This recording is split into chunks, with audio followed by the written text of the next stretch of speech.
เลี้ยวว่าหนึ่งคือมันไม่เกิดไปเลี้ยวว่ามันเลี้ยวตัดยังไงเราก็ถูกแล้ว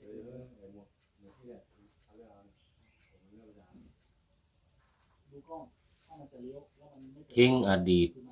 ที่เลวร้ายไว้ข้างหลังเอาความหวัง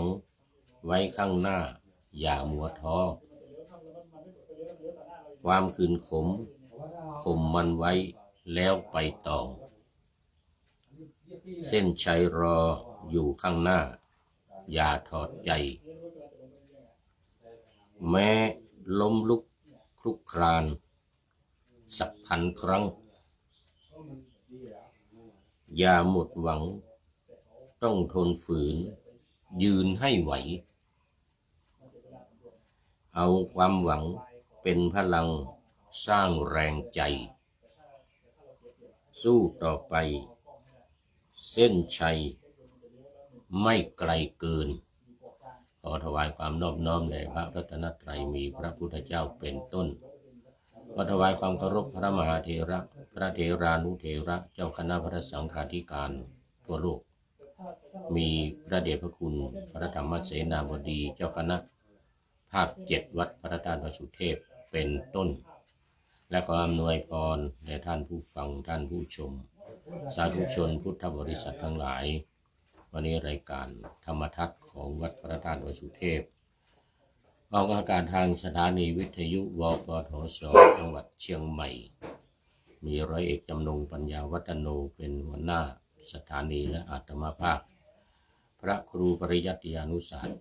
เป็นผู้บรรยายเป็นประจำทุกวันเวลา7:30 น.ถึง8 นาฬิกาวันนี้ก็บันทึกเสียงล่วงหน้ามา1 วันจากวัดพระธาตุดอยสุเทพช่วงแรกนี้ขออนุโมทนากับท่านเจ้าภาพที่มารับ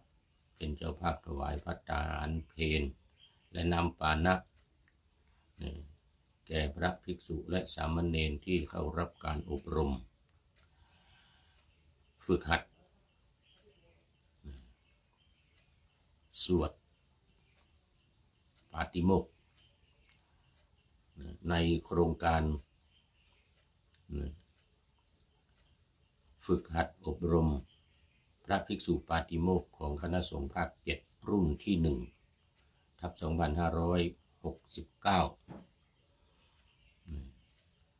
เป็นเวลา2 เดือนตั้งแต่วันที่24 กุมภาพันธ์จนถึง24 เมษายนมีรายนามดังต่อไปนี้คือวันที่2 เมษายนพระมหาสัตวัตรคัมภีรธรรมโมประเรียนธรรม7 ประโยควัดปันเสาอำเภอเมืองจังหวัดเชียงใหม่นี่วัดปันเสาที่โรงพยาบาลมหาราชเป็นวัดที่ฟื้นฟูขึ้นมาใหม่โดยพระเดชพระคุณหลวงพ่อพระธรรมเสนาบดีฟื้นฟูขึ้นมาให้เป็นวัดที่มีพระอยู่จำพรรษาเดิมมันเป็นวัดร้างในจังหวัดเชียงใหม่นี่มีเยอะที่พระเดชพระคุณหลวงพ่อฟื้นฟูขึ้นมาเนี่ยนับตั้งแต่วัดแรกนู่นวัดดอยสัพพัญญูเป็นวัดแรกเลยตอนนั้นพระเดชพระคุณยังเป็นพระมหาธงชัยสุพรรณสิริอยู่เป็นพระมหาธงชัยยังไม่เป็นเจ้าคุณไปฟื้นฟูวัดดอยสัพพัญญูเป็นวัดแรกจากนั้นก็มาในนั้นมีอีกวัดหนึ่งวัดจันทยอมมาในอำเภอเมืองนี่เยอะเลยวัดอินทขินวัดอะไรเชียงโฉมนี่เจดีย์ป่องนี่นะวัดโลกโมลีวัดปันเสานี่เดิมมันชื่อปันเสานะเสานี่มันหมายถึงที่ ที่เขาสูบไฟแล้วสูบไฟข้างล่างข้างบนนี่หลอมเหล็กเขาเรียกเสาตรงนั้นนะมันเป็นที่หลอมเหล็ก ของรัฐบาลเนี่ยนะเขาหลอมเหล็กตีมีดตีอะไรต่างๆทำไอ้ที่เหล็กแต่ไอ้ที่สูบไปเขาเรียกเสานะตรงนั้นตรงที่วัดปันเสาเนี่ยนะปันก็คือพันนะโอ้มันมีเสาเนี่ยมันเป็นพันอยู่ตรงนั้นนะเขาจะหลอมเหล็กเช่นจะหล่อพระอย่างเงี้ยนะหล่อพระพุทธรูปเนี่ยนะหลอมทองเอาทองมาหลอมเนี่ยนะเอาทองมาหลอมแล้วก็สูบไอ้เตาเนี่ยนะเตาสูบเนี่ยนะแล้วเขาเรียกเสาภาคเหนือนี่นะภาษามันอาจจะเป็นภาษาล้านนานะก็คือเตาที่หล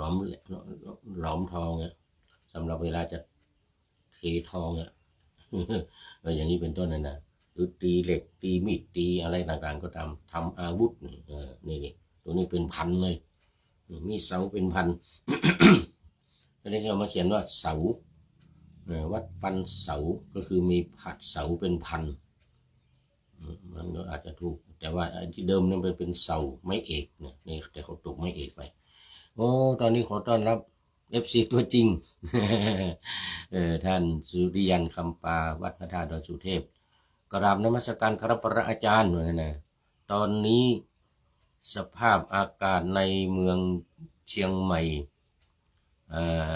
ย่ำแย่มากครับมีแต่หมอกควันครับโอ้แน่นอนผมถึงไม่อยากไปไหนไงไม่อยากจะลงไปในเมืองไง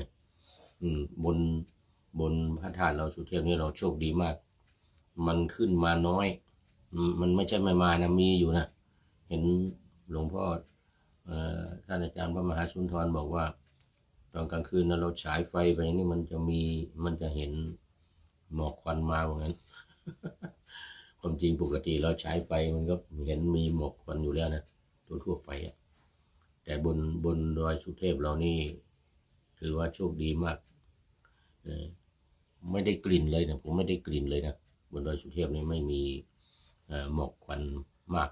อาจจะมีก็ได้แต่ว่ามันคงน้อยแต่ในเมืองโอ้โหเมื่อวานก็พูดทีหนึ่งไม่เชื่อก็ลองออกไปยืนดูมองเข้าไปในเมืองไม่เห็นอะไรเลยสมัยก่อนเนี่ยตอนเช้ามาเนี่ย ในอำเภอเมืองเชียงใหม่เนี่ยนะมันจะเป็นสีชมพูหมอกบริสุทธิ์ลงมาใช่ไหมหมอกลงไปข้างล่างเนี่ยมองดูไปแล้วมันจะเป็นสีชมพูอันนี้มีฝรั่งชาวฮอลแลนด์เป็นบาทหลวงเนี่ยมาจากฮอลแลนด์นะคือประเทศเนเธอร์แลนด์ปัจจุบันเนี่ยนะมาเชียงใหม่นี่แล้วก็ขึ้นมาบน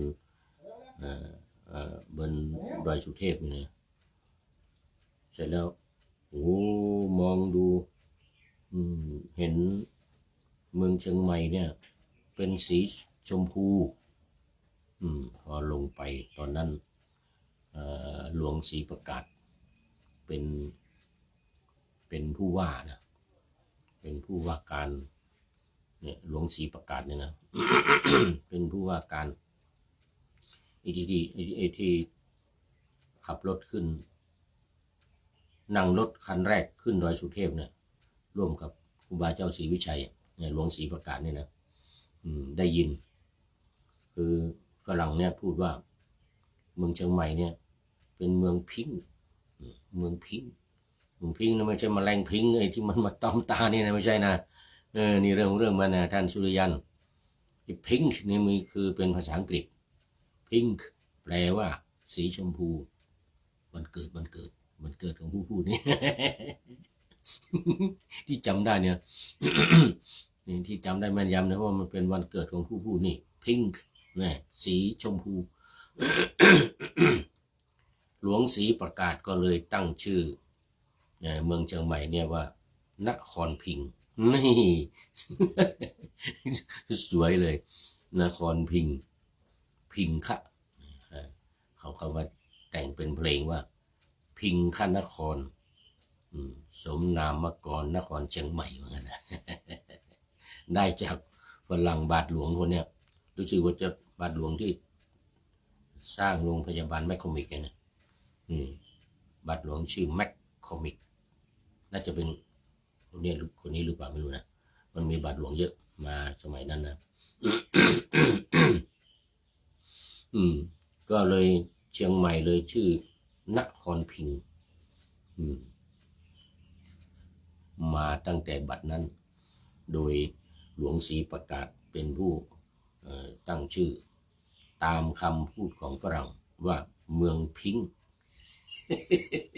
เมืองพิงค์พิงค์ฝรั่งว่างั้นนะพิงค์พิงค์เหมือนกันนี่เมืองพิงค์เมืองพิงค์เลยหลวงศรีประกาศตั้งเปลี่ยนชื่อตั้งชื่อเลยว่านครพิงค์นี่ท่านสุริยันจำไว้นะนครพิงค์เนี่ยมันไม่ใช่ภาษาไทยนะมันเป็นภาษาอังกฤษนะพิงค์เนี่ยนะนครเนี่ยเป็นภาษาไทย นครพิงค์หรือเวียงพิงก็มีนะแล้วว่าเรียกว่าเวียงพิงเวียงพิงหรือนครพิงเนี่ยนะแปลว่าเมืองที่เป็นสีชมพูวันเกิด วันเกิดของผู้พูดนี่เรื่องมัน เอามาอะไรเนี่ยเดี๋ยวท่านอาจารย์พระมหาสัตวัตรคัมภีรธรรมโมปริยธรรม7 ประโยคเป็นเจ้าภาพทั้งภัตตาหารและน้ำปานะ 4,000 บาทโอ้ขอโมทนากับท่านอาจารย์พระมหาสัตวัตรไว้ณที่นี้เป็นอย่างยิ่งนะขอให้ท่านอาจารย์เป็นผู้ที่มีความสุขมีความเจริญรุ่งเรืองไพบูรณ์ในพระพุทธศาสนาสืบทอดอายุพระพุทธศาสนาไปตลอดจีรัติกาลนานเทินสาธุตอนนี้ขอต้อนรับอะไรนี่ชัยแลนด์หรือไงเนี่ยชัยลันชัยแลนด์โอ้นี่ FC ใหม่นะนี่ซีเชียนอะไรอ่านไม่ถูกต้องขออภัยเดี๋ยวต้องเขียนไว้ก่อน FG ใหม่โอ้นี่เดี๋ยวก่อนต้องไปเปิดดูโปรไฟล์ก่อนชัยแลนด์มึงนะชัยแลนด์มึงนะตัว H ตัว CH แสนโอ้อันนี้เป็นแซกนะเนี่ยเป็นแซกก่อน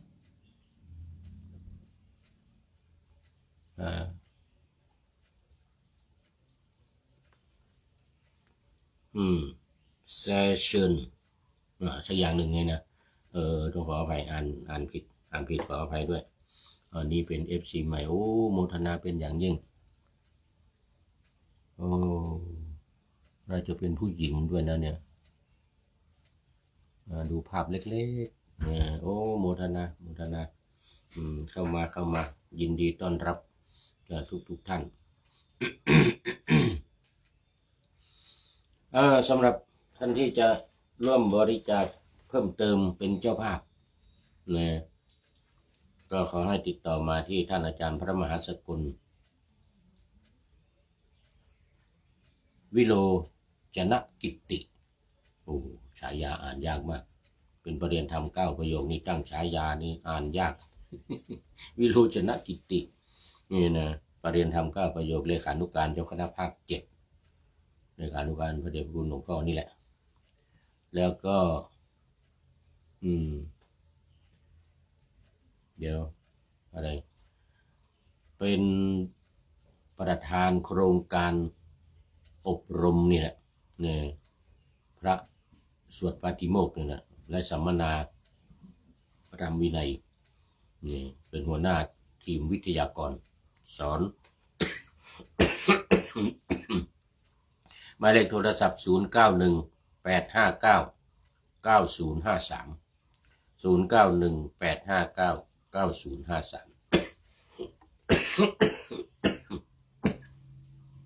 ขออภัยเป็นอย่างยิ่งมาไอตอนนี้สิท่านอาจารย์พระมหากิตติพงศ์ฐานะกะโลประเรียนธรรม9ประโยคเหมือนกันเป็นวิทยากรมาจากวัดพระธาตุศรีจอมทองหมายเลขโทรศัพท์0949101043 ติดต่อเข้ามาเป็นเจ้าภาพ พัฒหารแนะนำปานะตามอัธยาศัยและมาประเคนท่านอาจารย์อยากจะให้มาประเคนด้วยมือให้มาเห็นพระธงปฏิโมกข์กันหูดับตับแตกนี่นะ จะได้มีได้เพิ่มบุญกุศลว่างั้นนะแต่ถ้ามาไม่ได้ไม่เป็นไร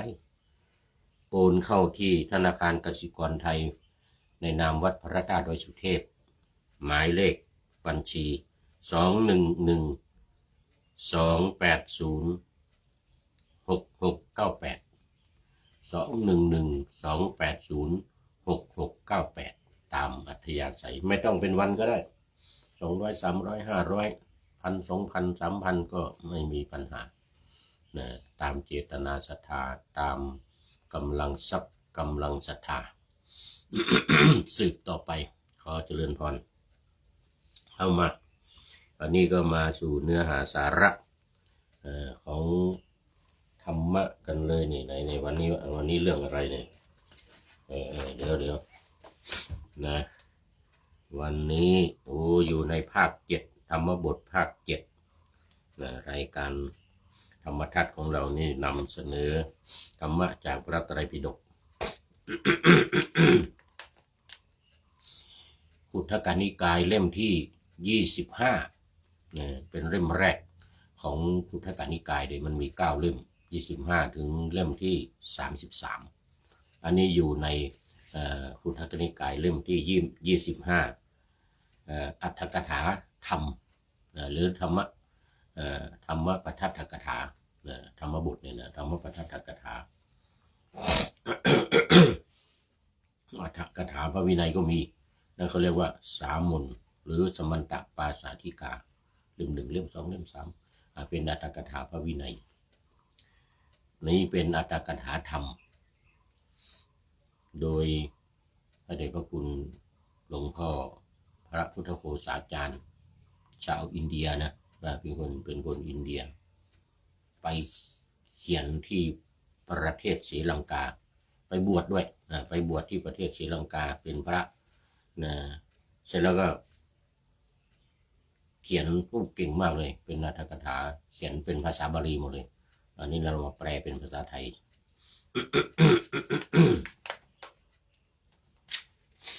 ธรรมะในวันนี้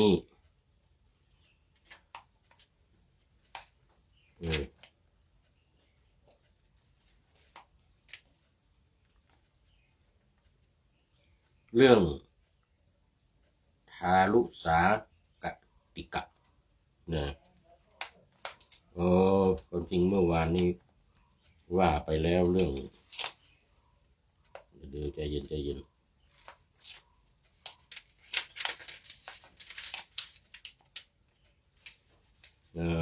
ว่าไปแล้วแต่ยังไม่จบกำลังเริ่มเนื้อเรื่องธรรมะว่าไปแล้วเรื่องพระพุทธพระธรรมพระสงฆ์สติของชนเราใดไปแล้วในพระพุทธเจ้าเป็นนิจทั้งกลางวันทั้งกลางคืนอันนี้ว่าไปแล้วธรรมะว่าไปแล้วเมื่อวานมาเล่าเรื่องประกอบ คือเด็กที่เป็นลูกของมิจฉาทิฏฐิและสัมมาทิฏฐิเมื่อวานนี้เล่ายังไม่ทันจบกำลังเล่ามาถึงตอนที่ว่าเล่นคลุกกันเล่นทอยหลุมเอาเหรียญทอยหลุมเนี่ยนะอย่างที่เล่าให้ฟังเมื่อวานเนี่ยนะแล้วปรากฏว่าพ แพ้ลูกของคนที่เป็นสัมมาทิฏฐิ เพราะว่าเวลาจะทอยเหรียญโยนเหรียญลงไปเนี่ยโยนเหรียญไปในหลุมนี่นะโยนเหรียญใส่หลุมเนี่ยของใครเข้าหลุมเยอะคนนั้นได้คนนั้นชนะนะ สมัยเป็นเด็กเคยเล่นว่าก่อนนะโมพุทธัสสะเสร็จแล้วก็ถวายหรือไม่เพราะว่าเป็นสัมมาทิฏฐิเป็นนับถือพระพุทธเจ้าส่วนลูกของมิจฉาทิฏฐิ มีความเห็นผิดเนี่ยนะนั้นถือศาสนาอื่นว่าสัมมาอรหังเดี๋ยวก่อนนะโมอรหันตานังแล้วก็โยนไปขึ้นไปได้มาแพ้นะโมพุทธัสสะ ก็เลยเมื่อวานนี้เรามาถึงว่ายอมไปว่านะโมพุทธัสสะนี่ก็ผลัดกันแพ้ผลัดกันชนะนะใครมือแม่น เข้าหลุมมาก ใครมือแม่นเข้าหลุมมากคนนั้นชนะแต่ตอนที่ว่านะโมอรหันตานังเนี่ยพระอรหันต์ทั้งหลายเนี่ยนะหมายถึงว่าพระศาสนาอื่นเขาเป็นอรหันต์นะอย่างพระศาสนาเชนเนี่ยที่ไม่นุ่งผ้าเนี่ยเป็นอรหันต์แพ้เลยมาเปลี่ยนเป็นนะโมพุทธัสสะแล้วก็นับถือพระพุทธเจ้าตามลูกของสัมมาทิฏฐินี้ ต่อไปวันนี้เราจะมาเล่าต่อภายหลังวันหนึ่งบิดาของเด็กผู้เป็นสัมมาทิฏฐินั้นเทียมเกวียน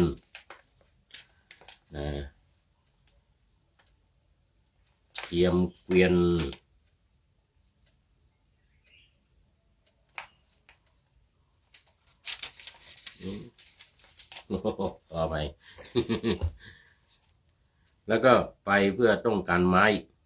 ทารุแปลว่าไม้ต้องเป็นฟืนนั่นแหละเอาไม้มาทำฟืนได้พาเด็กลูกของตัวเองไปด้วยบรรทุกเกวียนให้เต็มแล้วด้วยไม้ในดงในป่า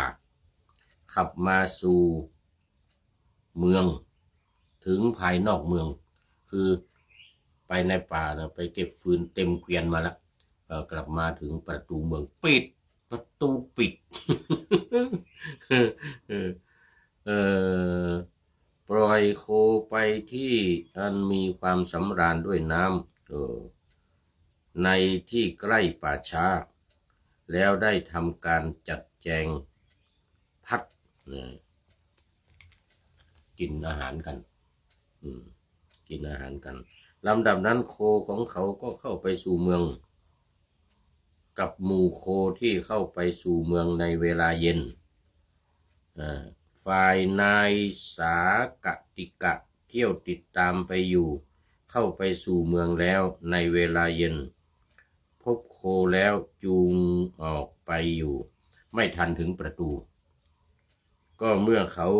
ยังไม่ทันถึงนั่นแหละประตูปิดเสียแล้วขณะนั้นบุตรของเขาผู้อยู่ผู้เดียวเท่านั้น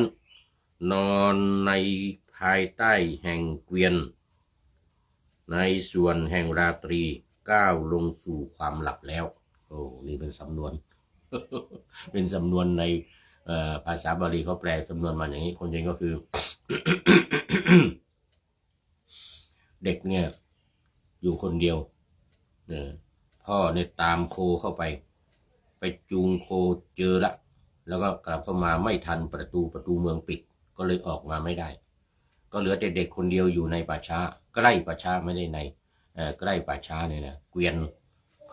นอนอยู่ใต้ท้องเกวียนเลยนะนอนแล้วก็หลับไปคราวนี้ก็กรุงราชคฤห์นะแม้ตามปกติก็มากไปด้วยมนุษย์อันหนึ่งเด็กนี้ก็นอนแล้วในที่ใกล้แห่งป่าช้าพวกมนุษย์ที่ใกล้แห่งป่าช้านั้นเห็นเขาแล้วมนุษย์คนหนึ่งผู้เป็นมิจฉาทิฏฐิเอาอีกแล้วมนุษย์นี่ก็หมายถึงพวกยักษ์นะ พวกยักษ์ที่ไม่ใช่คนนะโอ้มันเยอะที่เมืองราชคฤห์มันยักษ์เยอะนะยักษ์มันเยอะ เป็นเสี้ยนหนามต่อพระศาสนามนุษย์ตนหนึ่งเป็นสัมมาทิฏฐินี่ พวกนี้เป็นสัมมาทิฏฐิคือพวกยักษ์เนี่ยพวกยักษ์เนี่ยเป็นมิจฉาทิฏฐิก็มีสัมมาทิฏฐิก็มีเหมือนกับพระเจ้าพิมพิสารนะที่เป็นยักษ์อยู่ที่เมืองราชคฤห์นั่นแหละมันเขาเรียกว่ามันเป็นตอนนี้ขอต้อนรับพระเดชพระคุณหลวงพ่อสุทธิสงึมรำมาสุดท้ายอีกแล้วเนี่ยจะหมดเวลา จะหมดเวลาขอบคุณหลวงพ่อมากไม่มาตอนแรกก็มาสุดท้ายบางทีก็มาตอนไก่ไม่ทันหูสุริโยไม่จับขอบฟ้า นะทีนี้พูดถึงพระเจ้าพิมพิสารเกิดในสวรรค์ชั้นจาตุมมหาราชิกาคือเป็นชั้นเนี่ยสวรรค์ชั้นจาตุมเนี่ยมันเป็นพวกยักษ์นะมันเป็นพวกยักษ์แต่ว่าเป็นยักษ์ที่เป็นสัมมาทิฏฐิแล้วก็เป็นยักษ์ที่บรรลุเป็นโสดาบันนะบรรลุธรรมยักษ์ที่บรรลุธรรมนะได้เกิดเป็นอยู่ในสวรรค์ชั้นนี้แต่มันมียักษ์ที่เกเรเกะกะ มันก็เป็นลูกน้องของลูกน้องของเวชสุวรรณเหมือนกันนะท้าวเวชสุวรรณอะไรท้าวทั้งสี่ที่อยู่ในสวรรค์ชั้นจาตุมมหาราชิกานี่นะมีลูกน้องเป็นยักษ์เป็นมนุษย์นะที่เป็นมิจฉาทิฏฐิก็มีเป็นมิจฉาทิฏฐิ ทีนี้ยักษ์ที่เป็นมิจฉาทิฏฐินี่ก็จะกินสิทีเนี่ย เห็นเด็กจะกินไอ้ยักษ์ที่เป็น ยักษ์ที่เป็นสัมมาทิฏฐิก็ห้ามอย่าไปกินเหมือนกันสงสารเด็กน้อยมันจะตายเหมือน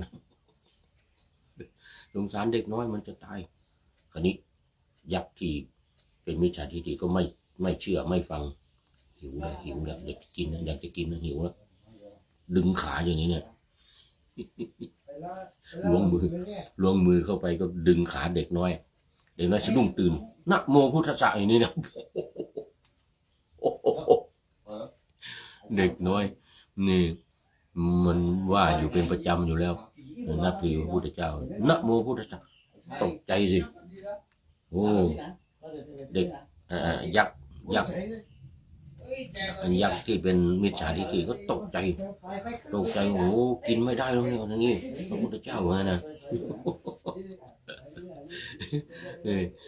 กินไม่ได้แล้ว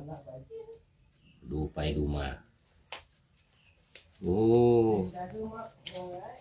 เดี๋ยวนี่ไหนเวลาเขียนไว้ไหนแล้วยุ่งมากแล้ววันนี้หมดเวลา เอาไว้แค่นี้ก่อน หมดเวลาเดี๋ยวพรุ่งนี้มาต่ออันนี้มันหมดเวลาแล้วนั่นเห็นไหมบอกแล้วว่าหลวงพ่อสุทธิสงึมลำนี่แหละเป็นสุดท้ายเข้ามาในรายการวันนี้ขอบคุณเป็นอย่างยิ่งมาดูข้อคิดท้ายรายการอีกนิดนึงบอกว่านี่ได้จากสถานีธรรมนี่แล้วสถานีธรรมทิ้งอดีตที่เลวร้ายไว้ข้างหลังเอาความหวังไว้ข้างหน้าอย่ามัวท้อความขึ้นข่มมันไว้แล้วไปต่อเส้นชัยรออยู่ข้างหน้าอย่าถอดใจแม้ล้มลุกคลุกคลานสักพันครั้งอย่าหมดหวังต้องทนฝืนยืนให้ไหวเอาความหวังเป็นพลังสร้างแรงใจสู้ต่อไป เส้นชัยไม่ไกลเกินโอ้ขอบคุณสถานีธรรมไว้ณที่นี้เป็นอย่างยิ่งขอนำรายการธรรมะทัดไปก่อนแล้วจะย้อนมาใหม่ในวันหลังเพื่อให้ท่านทั้งหลายได้รับฟังพระธรรมเทศนังเหมือนดังเดิมเป็นธรรมะในพระไตรปิฎก3ธรรมบทอันงดงามบรรยายเสริมอธิบายใจความเหมาะมาต่อเติมยกนิทานดั้งเดิมเสริมบทธรรมขอทุกท่านมีความสุขทุกคืนวันนำธรรมะประกอบการงานทั้งหลายเช่นขยันทำงานทางวาจากายใจขวนขวายกิจการงานนานาบำเพ็ญสาธารณประโยชน์เว้นสิ่งที่มีโทษโหดเยี่ยงสาประกอบแต่กรรมดีมีราคาแสวงหาเงินทองครองใจคนเสียสละพละทรัพย์นับมากน้อยไม่ให้ร้านก็ให้ร้อยไม่ด้อยผลเอื้อคนรวยช่วยคนยากฝากคนจน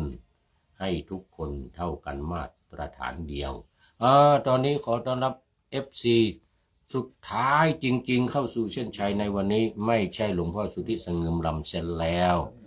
นั่นก็คือท่านอาจารย์แสงทองแสงทองแสงธรรมจากวัดน้ำทรงจังหวัดนครสวรรค์ขอกราบขอบพระคุณเป็นอย่างยิ่งขอเจริญพร